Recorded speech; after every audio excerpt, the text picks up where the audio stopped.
Bernard, question-réponse, tu dois répondre du tac au tac. Attention, quelle est la différence entre Own 1.8 et un timesharing classique? Alors du time sharing, tu achètes du temps, donc une maison, une propriété dont tu n'es en fait jamais propriétaire. Au bout du compte, c'est quelqu'un d'autre qui est propriétaire de la maison. Own 1.8, tu investis dans une propriété de rêve dont tu es propriétaire depuis le premier jour jusqu'à la fin, tout en profitant de cette maison. Alors on en parle de ce calendrier. Comment on peut profiter de ces jours? Puisqu'on y a 8 propriétaires. Comment ça se répartit? Alors c'est très facile. Déjà la base, c'est que les 8 propriétaires ont des besoins différents. Donc des familles différents, profils différents. Donc ils vont déjà pas tellement être sur les mêmes dates. Mais malgré tout, on a un processus très huilé qui permet par itération d'octroyer en fait les jours en fonction des besoins de chacun. Et c'est quelque chose qu'on fait chaque année. Donc chaque année, on redéfinit l'occupation en fonction des besoins et des envies de chacun. Donc vous réalisez un vrai casting auprès des futurs propriétaires. Absolument, et donc on va vraiment s'assurer que chacun ait des profils d'utilisation différents, des envies de profiter de la haute saison, la basse saison, en fonction des besoins. La montagne est un très bel exemple aussi.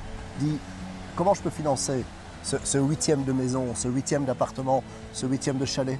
Alors c'est assez simple, le financement, on part déjà dans une situation bien plus confortable qu'avec un achat traditionnel puisque un 8e c'est 12% et demi, d'accord? Donc c'est une mise de fonds propre largement inférieure à un projet classique où on va être sur du 15-20%.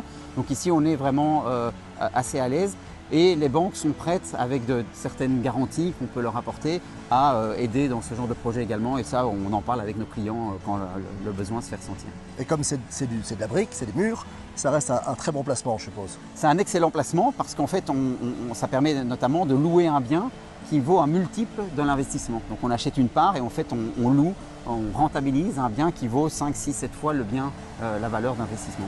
Dernière question, après je t'ennuie plus, mais c'est très importante. Je peux la revendre ma part quand je veux? Tu la revends quand tu veux. À partir du 12e mois, tu sors quand tu veux. Tu vas simplement regarder autour de tes amis, tu passes un message sur les réseaux sociaux. Tu vas t'adresser aux copropriétaires qui veulent éventuellement augmenter leur temps d'occupation. Ah oui. Et si tu n'en sors vraiment pas, tu reviens nous voir et nous on va la remettre en vente et on te garantit, quoi qu'il arrive, de toute façon une reprise de ton investissement. Avec une petite décote, mais tu as une sortie possible. Bon, on continue la balade? Avec grand plaisir. Il fait magnifique.